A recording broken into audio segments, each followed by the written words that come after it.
sedia mendengar.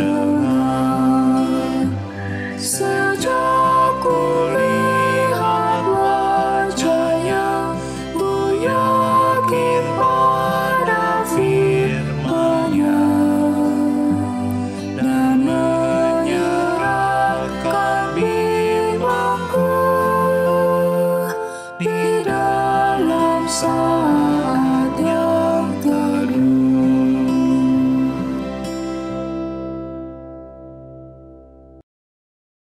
Mazmur 16 ayat 2 dan 3. Aku berkata kepada Tuhan, Engkaulah Tuhanku, tidak ada yang baik bagiku selain Engkau.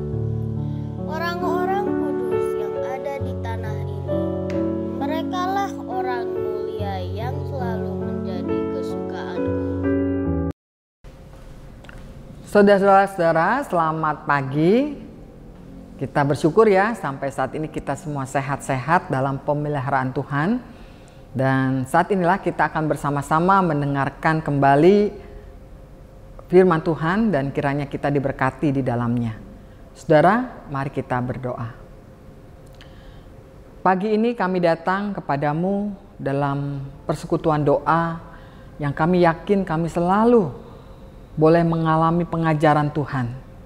Berikan kami hati pikiran yang senantiasa terbuka oleh kehadiran firman-Mu, sehingga kami dikuatkan, dipimpin, dipandu seturut dengan apa yang Engkau inginkan ya Tuhan. Bukalah hati dan pikiran kami, sehingga dengan demikian kami senantiasa diperbaharui di dalamnya. Di dalam nama Tuhan Yesus Kristus, Tuhan dan Juru Selamat kami yang hidup, kami berdoa. Amin.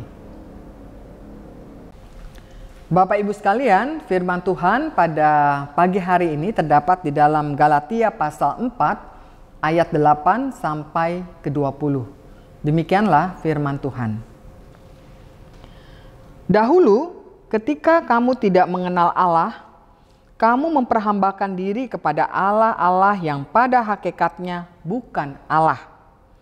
Tetapi sekarang sesudah kamu mengenal Allah, atau lebih baik, sesudah kamu dikenal Allah, bagaimanakah kamu berbalik lagi kepada roh-roh dunia yang lemah dan miskin dan mau mulai memperhambakan diri lagi kepadanya?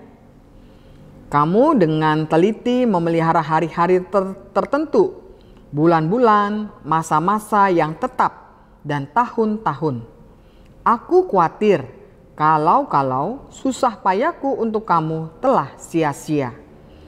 Aku minta kepadamu, saudara-saudara, jadilah sama seperti aku, sebab aku pun telah menjadi sama seperti kamu.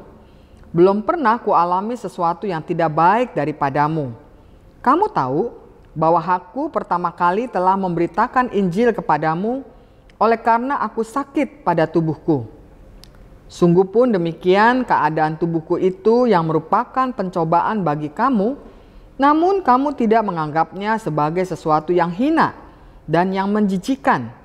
Tetapi kamu telah menyambut aku sama seperti menyambut seorang malaikat Allah. Malahan sama seperti menyambut Kristus Yesus sendiri.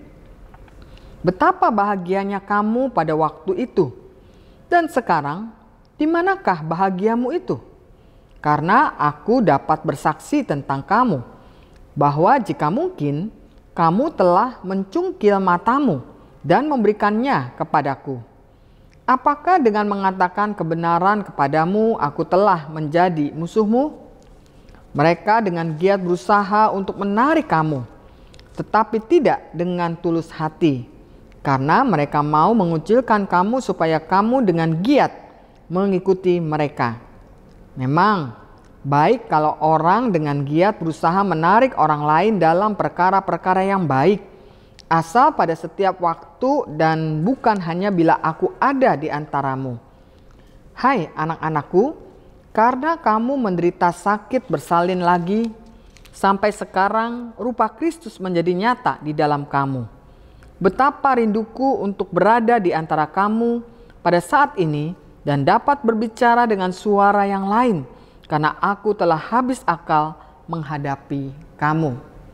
Saudara, sampai sedemikian jauh pembacaan kita, tentu yang berbahagia adalah kita yang mendengarkan firman Tuhan serta memeliharanya. Saudara pasti kenal istilah tanggal cantik. Nah, saudara, kalau kita perhatikan dengan tanggal cantik, ya, banyak pasangan-pasangan yang mau menikah itu akan mencari tanggal cantik. Misalnya tanggal 11 November tahun 2011. Ya, jadi angkanya tuh 11, 11, 11. Angka yang seperti ini dicari. Kenapa? Karena mereka menganggap, wah ini banyak sekali angka satunya. Ya, angka satu kan pertama, utama begitu ya. Jadi membuat sesuatu yang menarik. Nah, saudara, memang kalau ini terkait dengan hari pernikahan sih boleh-boleh saja. Tapi yang lebih miris ada di sana, saudara. Ada misalnya orang tua atau seorang ibu yang mau melahirkan anak, mereka sampai mencari tanggal cantik seperti itu. Tanggal 11, bulan 11, tahun 11, lahirnya 11 menit, 11 detik. Nah, untuk mempertahankan angka 1 ini, mereka lupa. Mereka membahayakan janin yang ada di dalam tubuh mereka. Kenapa? Karena mereka ini menganggap tanggal cantik lah, tanggal unik lah, mungkin juga tanggal keberuntungan. Nah, saudara, hal-hal seperti ini sebenarnya sekarang ini marak begitu ya. Banyak. Tapi bukan hanya saat ini saja, saudara-saudara. Pada zaman Rasul Paulus ya, di dalam pembacaan kita melihat jemaat Galatia juga kembali hidup dalam kehidupan yang lama. Mereka adalah orang-orang Galatia yang dulu itu mereka menyembah dewa-dewa. Dan di zaman Romawi dulu biasanya setiap dewa itu secara memiliki hari-hari atau perayaan khusus. Nah, hari-hari atau perayaan khusus ini dianggap hari-hari yang istimewa. Kenapa? Karena dianggap hari-hari itulah sang dewa ini akan mendengarkan permohonan mereka. Sehingga orang-orang Galatia itu walaupun sudah menjadi pengikut Kristus, tetapi mereka mencampurkan tradisi-tradisi yang dulu, yang lama, yang seharusnya mereka buang itu, mereka hidupi kembali dengan cara suka memelihara adat dan tradisi mereka dan memelihara hari, bulan, tahun, dan masa-masa hari dari hari yang mereka anggap baik. Nah, hal seperti ini saudara tentu tidak sehat ya. Sehingga kalau kita perhatikan bagaimana Rasul Paulus mengingatkan kepada mereka untuk tidak membiarkan diri diperhamba oleh roh-roh dunia semacam itu. Nah, saudara, karena itulah kalau kita perhatikan Paulus mengkritik di sini jemaat Galatia yang walaupun telah mengenal Kristus atau mereka menganggap wah sudah bertahun-tahun ya, seperti mungkin saat ini kita mengatakan saya sudah bertahun-tahun mengikut Kristus, menjadi seorang Kristen, menjadi aktivis gereja. Tapi nah itu dia, kita lebih memilih ya kekuatan roh-roh dunia itu untuk menguasai kita. Mungkin kalau kita perhatikan saudara-saudara, banyak ya tradisi-tradisi dalam budaya-budaya yang berbeda-beda, entah budaya Tionghoa, budaya Batak, Jawa begitu ya, yang kita campur adukan di dalamnya. Lalu kita masih hidupi dan kita pertahankan. Ada orang yang masih mempercayai tentang tempat-tempat keramat begitu ya. Ada orang yang misalnya nih, saya pernah dengar dari seorang teman ya, pada waktu merayakan Imlek ya, di keluarga besarnya gitu, dia diminta untuk tidak boleh menyapu lantai ya pada waktu merayakan Imlek. Kenapa? Karena rezeki akan hilang gitu ya. Nah, semacam itu tuh ternyata masih banyak loh yang mempertahankannya. Nah, disinilah Rasul Paulus mengingatkan terutama kepada jemaat di Galatia ini. Karena Rasul Paulus merasa sebagai seorang pemimpin gereja, dia sudah berjeri lelah membangun, membina jemaat di Galatia agar benar-benar memfokuskan diri kepada Kristus. Tapi hal-hal semacam itu justru masih dipertahankan. Padahal saudara, Kalau kita menghayati ya firman Tuhan di dalam kitab Kejadian, penciptaan, kan kita diingatkan bahwa semua hari itu baik. Tidak ada hari yang diciptakan Tuhan tidak baik. Bahkan Tuhan menciptakan manusia ya, itu dikatakan sebagai ciptaan yang sangat baik di hari yang baik tentunya. Nah, karena itulah seharusnya saudara-saudara, dalam kita membangun kehidupan kekristenan kita, kita jangan lagi mencampur adukan tradisi-tradisi budaya yang sebenarnya justru akan mendorong kita kepada kepercayaan pada roh-roh dunia. Nah, karena itu mari saudara kita bangun kehidupan kita lebih benar dalam iman percaya kita, sehingga dengan demikian kita menjadi seorang Kristen yang dewasa ya di dalam kehidupan iman kita, bukan saja di dalam cara kita berpikir, berkata-kata, bertindak, tetapi juga dalam penghayatan yang benar tentang kekristenan.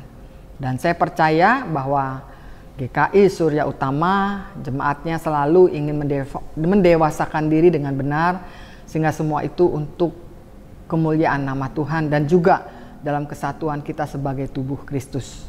Tuhan memberkati kita. Amin. Saudara, mari kita berdoa. Kami datang kepadamu di pagi hari ini Tuhan, mengucap syukur untuk kasih setiamu yang senantiasa mengiringi setiap langkah kehidupan kami. Saat ini kami berdoa untuk pelaksanaan doa pagi onsite yang akan dimulai pada hari Sabtu tanggal 2 Juli 2022 di GKI Surya Utama. Kiranya doa pagi ini boleh disambut positif oleh anggota jemaat dan simpatisan GKI Surya Utama, sehingga melalui doa pagi kami dapat saling peduli untuk memberikan support baik di dalam doa dan perhatian, sehingga kehidupan persekutuan kami sungguh dirasakan oleh umat di GKI Surya Utama dan kami dapat terus bertumbuh di dalamnya. Kami juga berdoa untuk situasi penyebaran virus COVID-19 dengan varian Omikron B4 dan B5 yang mengalami kenaikan signifikan. Tuhan, berkatilah setiap usaha pemerintah kami dalam menanggulangi situasi ini, dan masyarakat pun diberi hati dan pikiran yang senantiasa bersedia menerima pengarahan dari pemerintah untuk mendisiplinkan diri dalam protokoler kesehatan.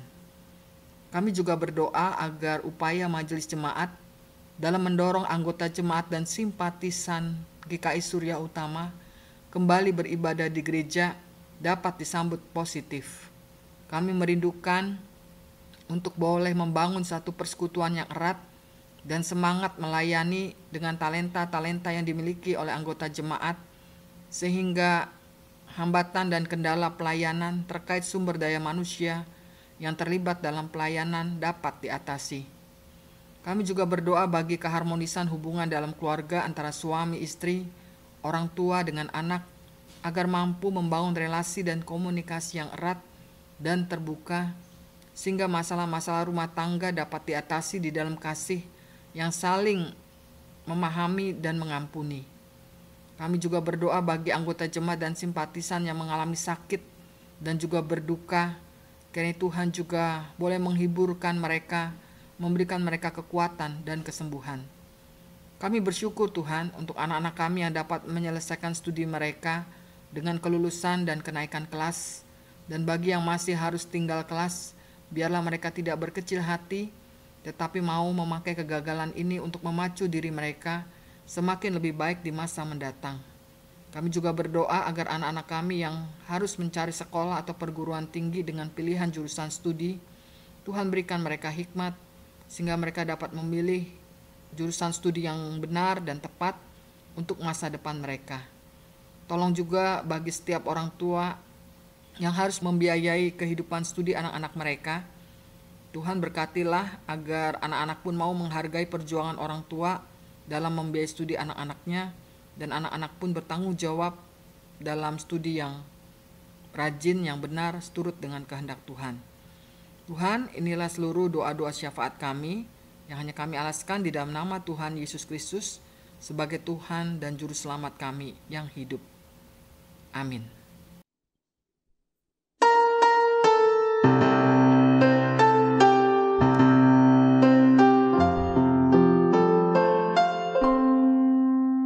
kasih Tuhan.